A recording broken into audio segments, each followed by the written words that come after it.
हम पैसा देते हैं, यहाँ के जो लोग पैसा यहाँ वहाँ से इकट्ठा करके अपनी मेहनत मजदूरी करके इकट्ठा करते हैं, व्यापार करके इकट्ठा करते हैं, टैक्स देते हैं, वो टैक्स का पैसा हम आतंकवाद को निर्माण करने वाले लोगों को दे दें। ये सरकार का निर्णय गलत है। अब जो सरकार चुन करके आएगी, हमारा संघर्ष रहेगा कि इस तरह के निर्णय वापस लिए जाएं।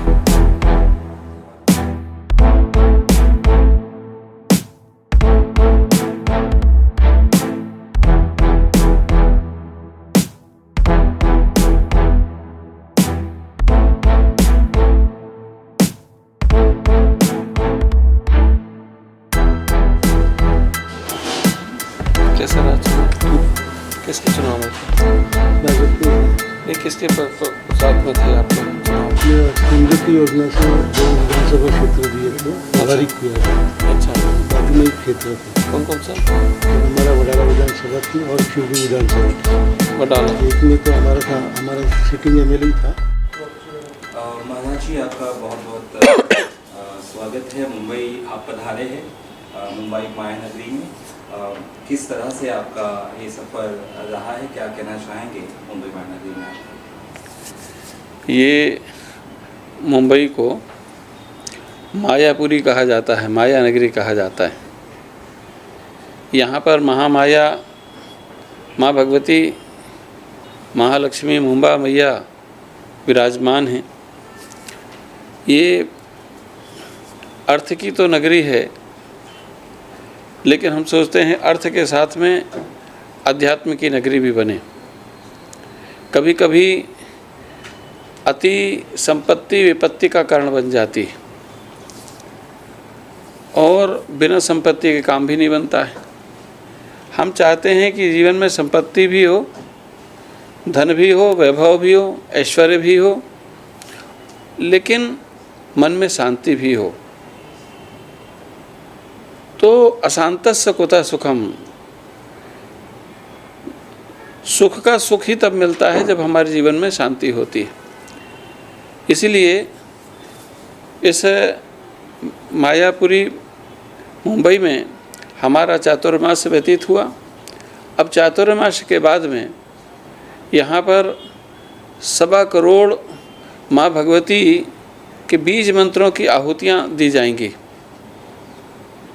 बीज मंत्र भगवती का साक्षात रूप माने जाते हैं और बीज मंत्रों का इतना महत्व है कि आप क्या प्राप्त करना चाहते हैं, आप क्या बनना चाहते हैं, आप की क्या इच्छा है, ऐसी कौन सी इच्छा है, कौन सी कामना है, ऐसा कौन सा संकट है जिसको भगवती दूर ना करें और ऐसी कौन सी कामना है जिसको जीव में प्राप्त ना कर सके, लोग प्राप्त ना कर सकें। तो जो बीज मंत्र है वो भगवती का जो विराट रूप में जितनी शक्ति और सामर्थ्य होता है, उसी तरह से शक्ति और सामर्थ्य बीज मंत्र में होता है। तो 1.25 करोड़ बीज मंत्रों का बांगुर नगर मुंबई गोरेगांव में 13, 14 और 15 दिसंबर को और 108 कुंड का ये विशालतम आयोजन होगा, जिसमें भोगश्च मोक्षस्थ करस्थे, भोग और मोक्ष दोनों को देने वाली भगवती की अर्चना की जाएगी। साथ ही साथ में मुंबई की इस पुण्यधरा में जब हम आए तो यहाँ पर वातावरण राजनीति से सराबोर था।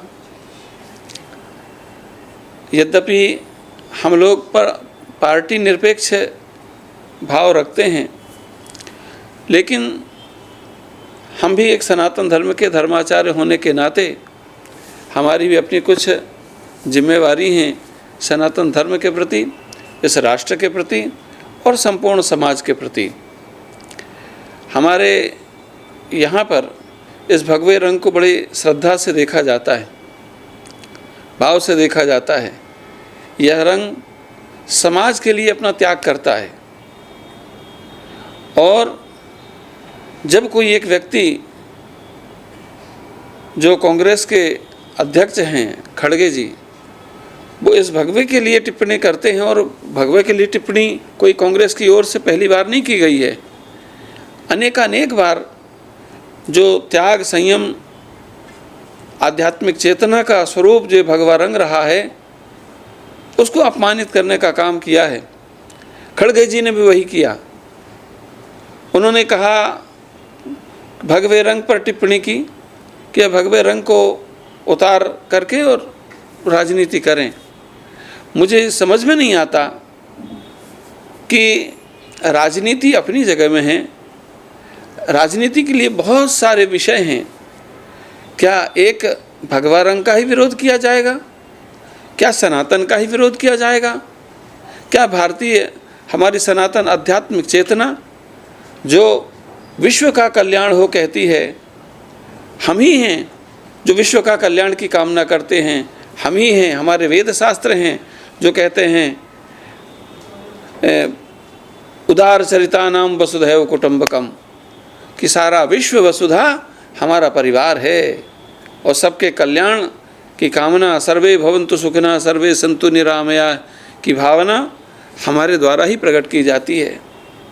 जब इतनी उदात्त चेतना हम समाज के लिए समर्पित करते हैं तो फिर इस त्याग संयम के इस भगवे पर क्यों आपत्ति लोगों को रहती है? हमारे लिए बड़ा ये चिंतन का विषय है।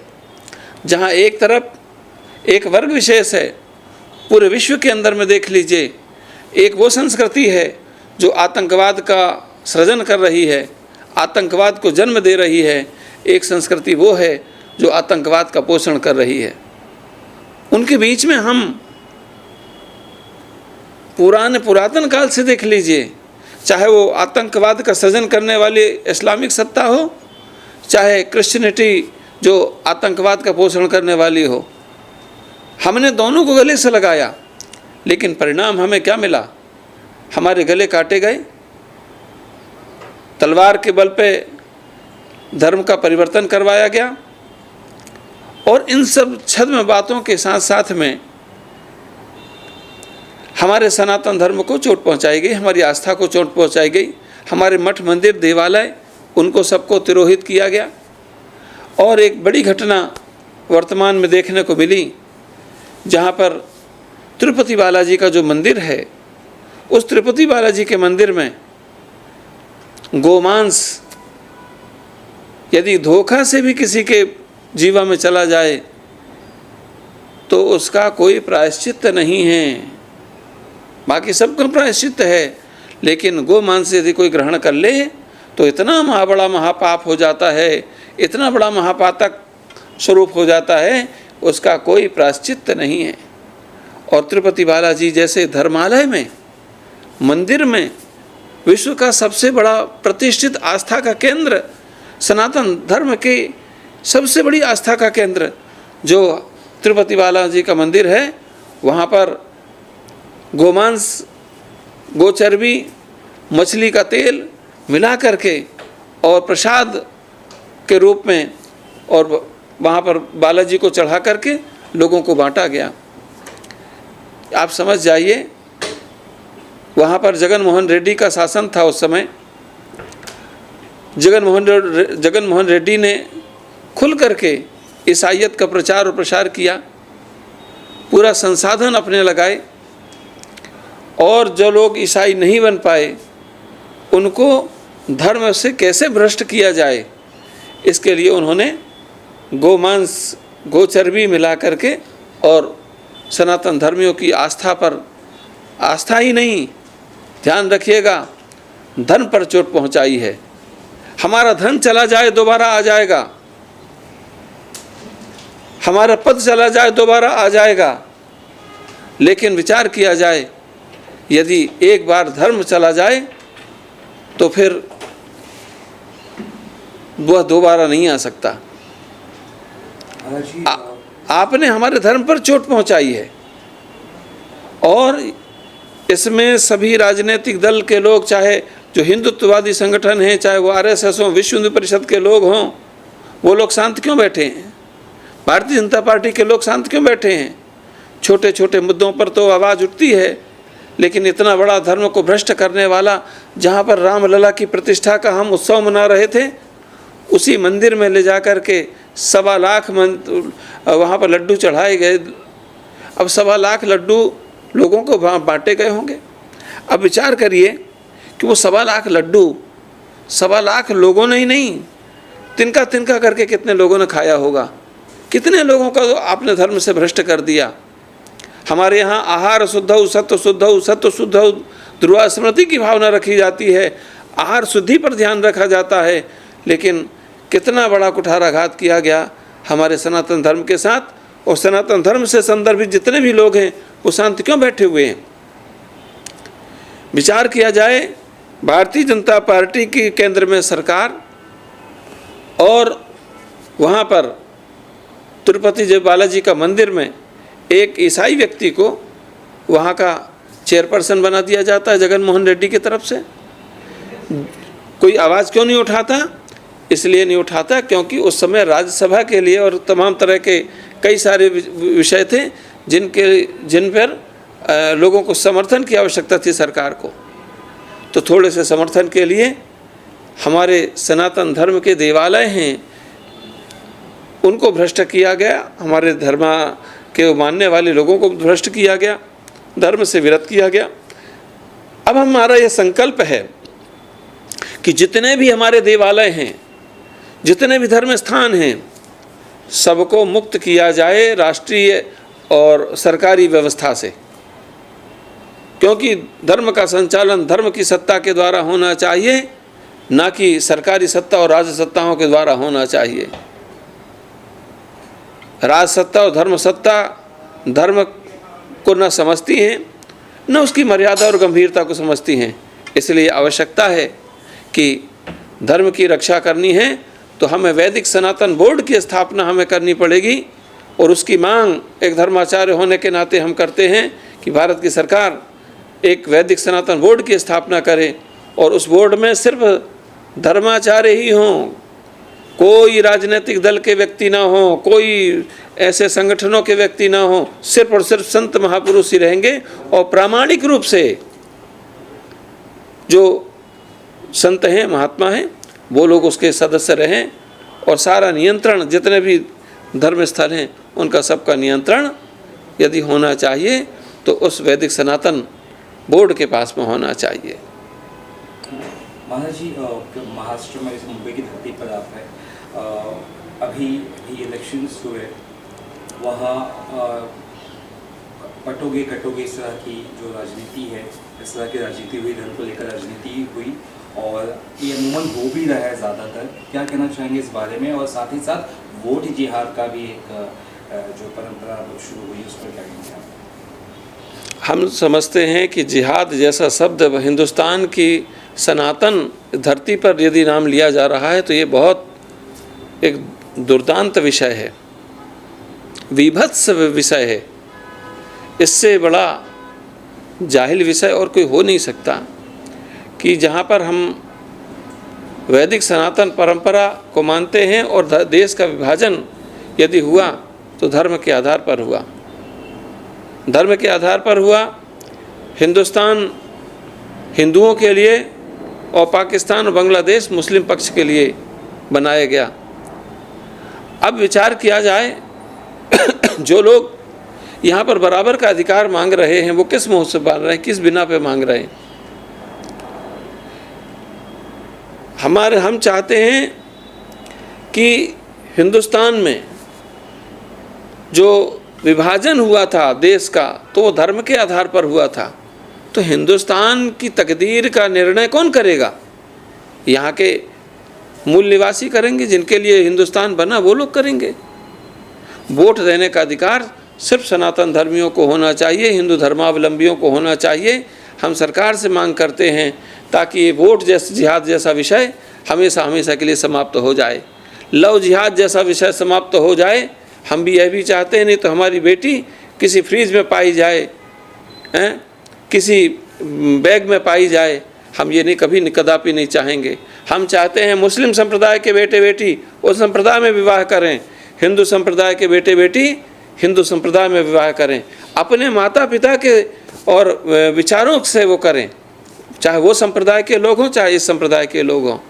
दोनों की सुरक्षा संरक्षा, इसमें संस्कृति की, विचारों की, धार्मिकता की, इसमें सभी तरह की सुरक्षा दोनों संप्रदायों की है। और दूसरी तरफ आपने कहा बटोगे तो कटोगे, जब हिंदू मुस्लिम की बात आती है तो आप भाईचारा की बात करते हो, और भाईचारा कैसे निभाया जाए? एक तरफ गौ माता जो हमारी पूज्या है, हम जिसे माँ कहते हैं, वो तुम्हारे लिए हलाल है, वो तुम्हारे लिए हर तरह से स्वीकार है। तुम्हें यह ख्याल नहीं रहता कि उससे हमारी आस्था जुड़ी हुई है, श्रद्धा जुड़ी हुई है। वो गौ माता को हम गावो विश्वस्य मातरम, वो गाय को हम विश्व की माता कहते हैं। यद्यपि सिंध जैसे जो वोट के लिए स्वार्थी लोग हैं, वो लोग गौ माता को राज्य माता का दर्जा देते हैं। गौ माता को राज्य माता का दर्जा देना गौ माता का अपमान है। जो गौ माता विश्व की माता है, सम्मानित व्यक्ति का बराबर से सम्मान न करना भी उसका निरादर और अपमान माना जाता है। आपने गौ माता का अपमान किया है गौ माता को राज्य माता का दर्जा दे करके। गौ माता विश्व की माता है। वहाँ पर निर्णय ये होना चाहिए था कि वहाँ पर आपने अवमुक्तेश्वरन जैसे और सदानंद जैसे, जिन्होंने अपने गुरु को मौत के घाट तक पहुँचाया, ऐसे अप्रामाणिक शंकराचार्य के नाम ख्यापित लोगों को मंच पर बैठा करके गौ माता को राज्य माता का दर्जा देकर गौ माता का अपमान किया। गौ माता विश्व माता है और राष्ट्र माता हमारी भारत माता है। वहाँ पर घोषणा ये होनी चाहिए थी कि हम इतने गौशालाओं का निर्माण करेंगे जहाँ गौ माता की रक्षा होगी। वहाँ घोषणा ये इस बात की होनी चाहिए थी कि जितने भी यहाँ पर गौ बूचड़ खाने हैं, गौ माता की हत्या के केंद्र हैं, उनको हमको सबको समाप्त कर देंगे। वहाँ ये घोषणा होनी चाहिए थी। घोषणा वहाँ ये होनी चाहिए थी कि हम गौ माता के संवर्धन के लिए जो गौशालाएँ बनाएंगे, उनको हम भूमि भी आवंटित करेंगे, हम धन भी आवंटित करेंगे। इस तरह से घोषणा होनी चाहिए थी, लेकिन ऐसी घोषणा नहीं हुई। वहाँ पर सिर्फ सिंधे ने अपनी राजनीति की।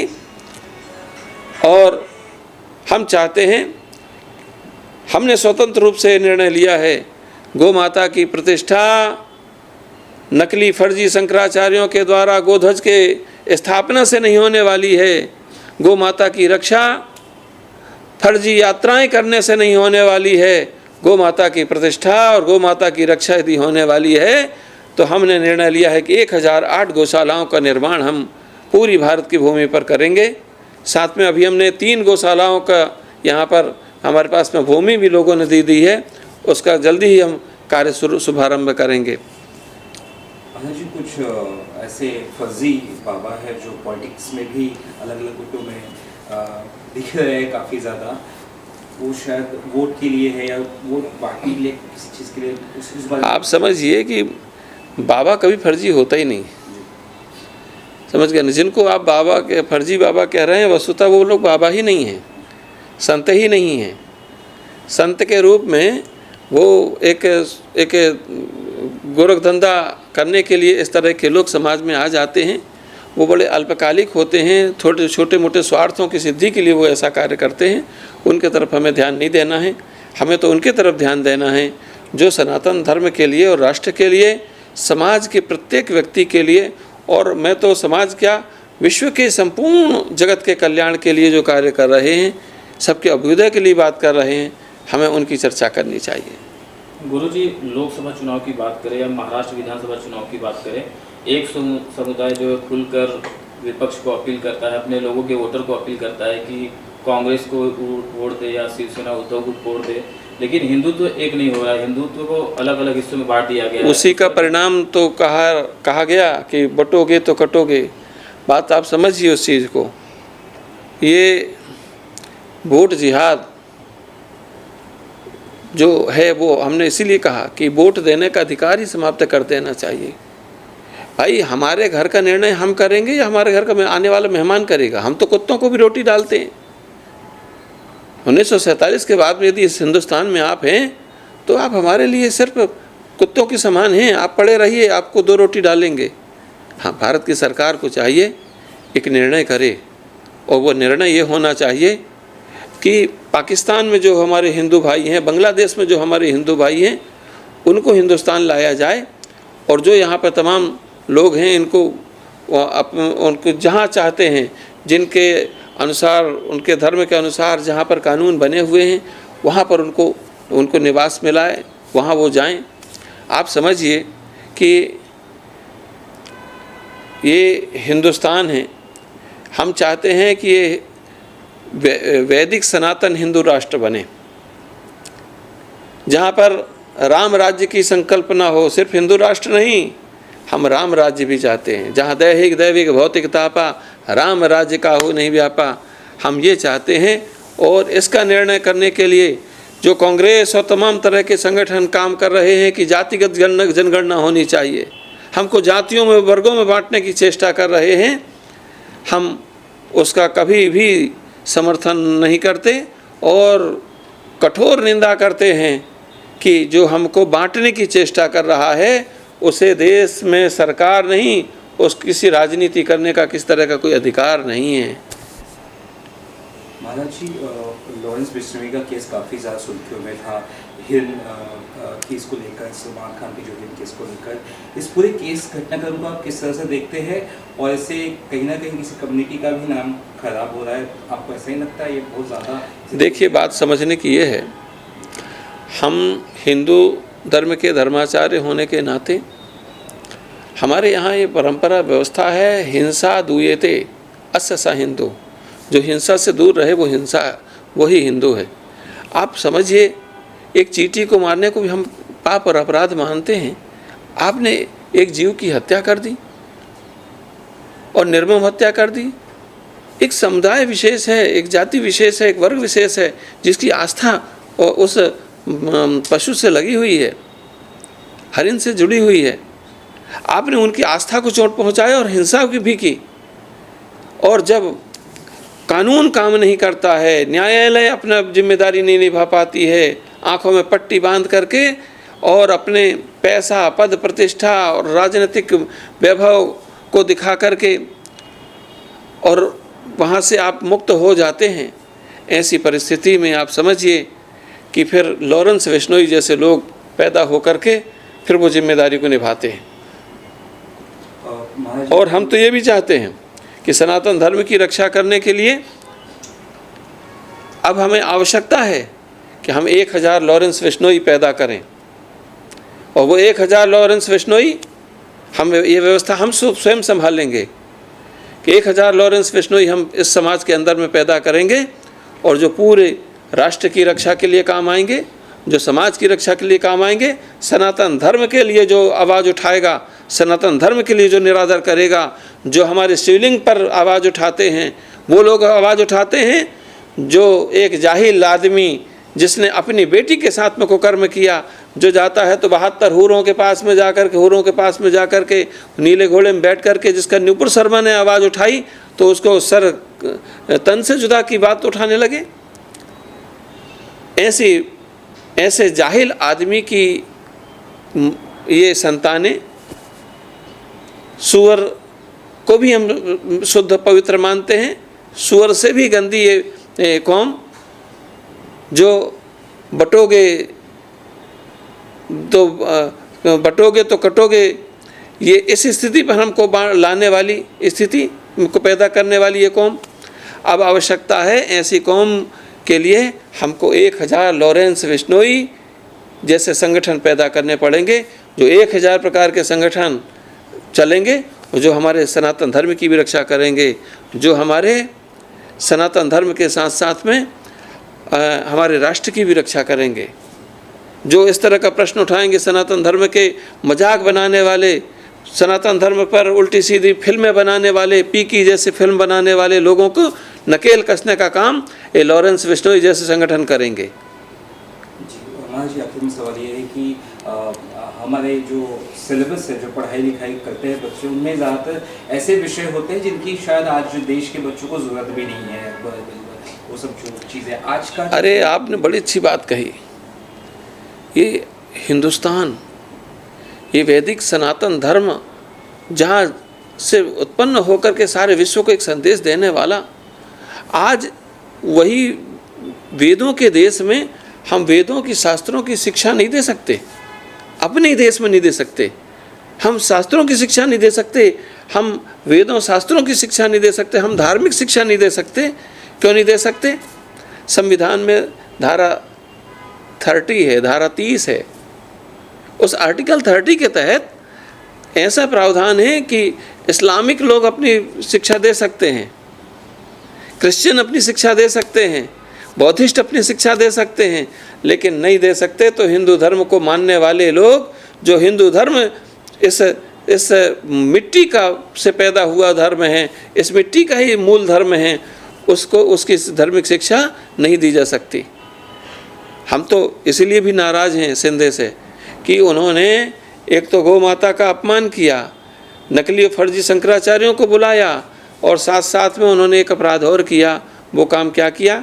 वो काम उन्होंने ये किया कि मौलानाओं का उन्होंने, जो मदरसे आतंकवाद का केंद्र बने हुए हैं पैदा करने वाले, उनके लिए उन्होंने 4000 5000 उनकी तनख्वाह थी, उसको पता नहीं कितने गुना, 10 गुना 20 गुना कितना बढ़ा दिया है। हम पैसा देते हैं, यहाँ के जो लोग पैसा यहाँ वहाँ से इकट्ठा करके, अपनी मेहनत मजदूरी करके इकट्ठा करते हैं, व्यापार करके इकट्ठा करते हैं, टैक्स देते हैं, वो टैक्स का पैसा हम आतंकवाद को निर्माण करने वाले लोगों को दे दें।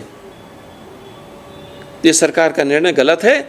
अब जो सरकार चुन करके आएगी, हमारा संघर्ष रहेगा कि इस तरह के निर्णय वापस लिए जाएं।